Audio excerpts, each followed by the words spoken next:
Boundaries. We all know that we need them, we all know that they're important, but what do healthy boundaries actually look like? Hey there, welcome back to my channel. And if you're new here, I'm Sam. I'm an online therapist for all the people who feel like they don't quite fit in. That's introverts, INFJs, empaths, highly sensitive people, neurodivergent people, etc. I'm seeing that many INFJs, introverts, empaths, etc. struggle to maintain healthy boundaries in their life. The thing is, for us to set healthy boundaries in our relationships, our business, all facets of our life, then we need to have an understanding of what they actually look like. I love using graphic handouts. With this particular graphic on boundaries, I found it on Open Heart Assets, and I'll link their website in my description. Okay, let's dive in. Let's go. Okay, welcome to my therapy room. Let's have a look at boundaries and understanding them and what the different type of boundaries are, including healthy boundaries. So if you look over here, we have enmeshed boundaries, healthy boundaries, and rigid boundaries.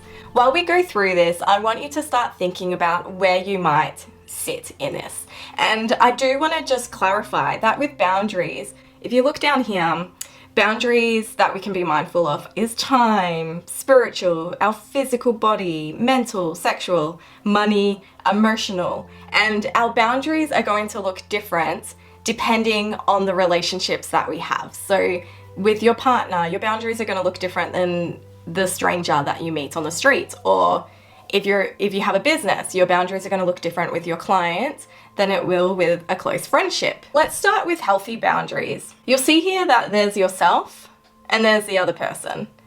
And I just love that there's this dotted line, which means you're open to opening up to someone, but you also have that clear boundary where you are your own person and the other person is their own person. So what do healthy boundaries look like? They are firm yet flexible boundaries. You can say no without feeling guilty. So if you're in a healthy friendship or a healthy relationship, you have every right to say no to somebody, and you should be able to do that without feeling guilty about it. Directly asking for what you want or what you need. So for us to even begin to have healthy boundaries, you need to know what it is that you want or what you need. You need to know what your values are. You need to have that sense of yourself. You're clear about how you want to be treated. You respect another person's boundaries. So just like you should be able to say no without feeling guilty, your friend or your partner should also be able to say no to you without them feeling guilty. You have a strong sense of who you are. So again, having that strong sense of who you are means you know what you want and you know what you need. Which also means you can be, when you know who you are, you can be very clear about how you wish to be treated. And you know how to share personal information appropriately for the situation and relationship. As an example, with healthy boundaries for me, I'm not going to call up one of my counselling clients and have a big cry and tell them what's happening in my life. I might share some personal info, like I love doing Muay Thai boxing, I love swimming, but I know that if I'm going through a hard time, then I'm going to talk to my husband about it, or I'm going to talk to my supervisor about it, or a good friend. Now let's look at enmeshed boundaries. I find that enmeshed boundaries is very common. And so here you'll see that your sense of self emerges and it meshes with the other person. So it's like you're becoming one.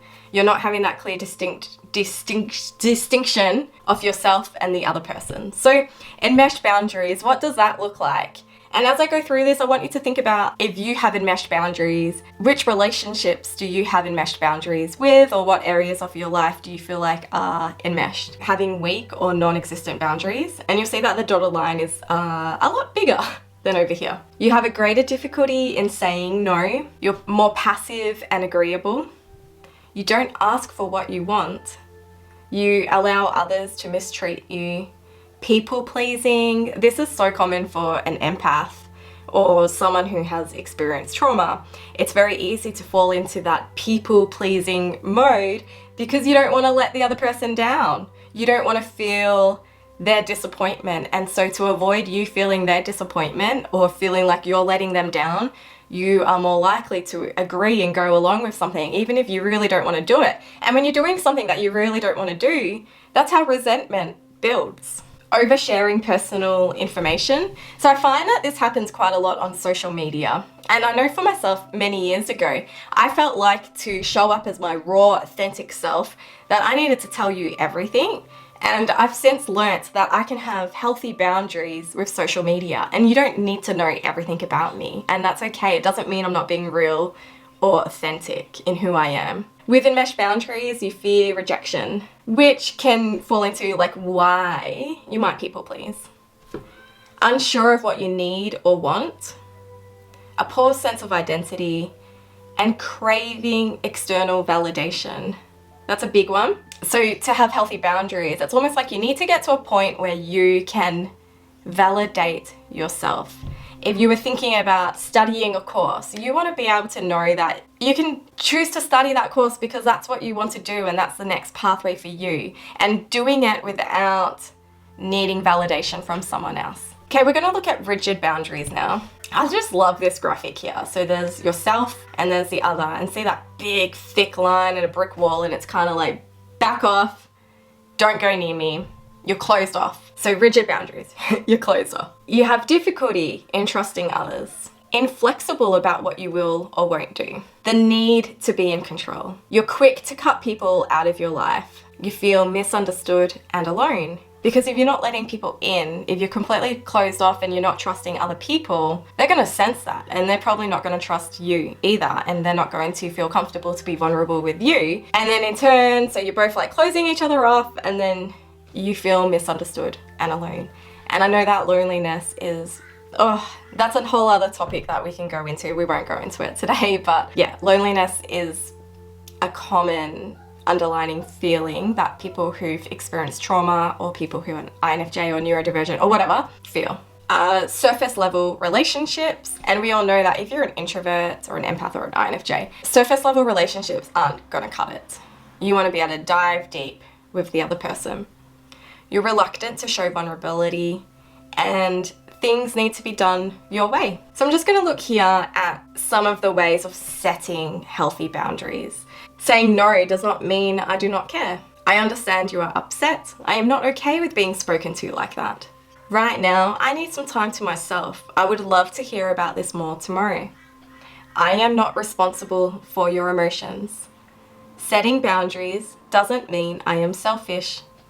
I understand I am important to you, and while I care about you, I also need some space.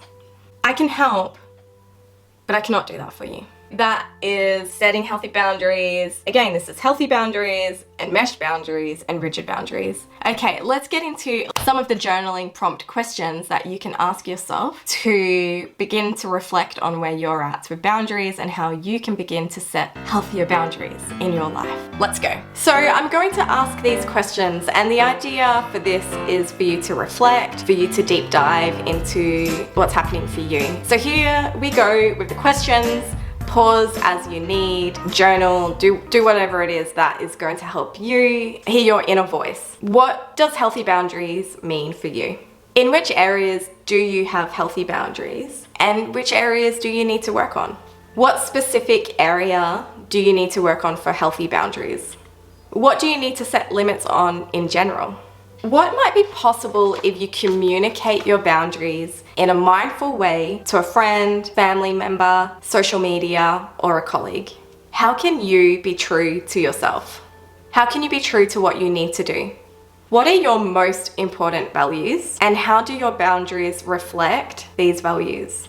When someone has rigid boundaries, they are reluctant to ask other people for help. They're protective of personal information. They avoid close relationships. What are the pros and cons of having these rigid boundaries? Describe an area of your life where you've had rigid boundaries. When someone has enmeshed boundaries, they overshare personal info, they have difficulty in saying no, they're overly concerned with the opinions of other people.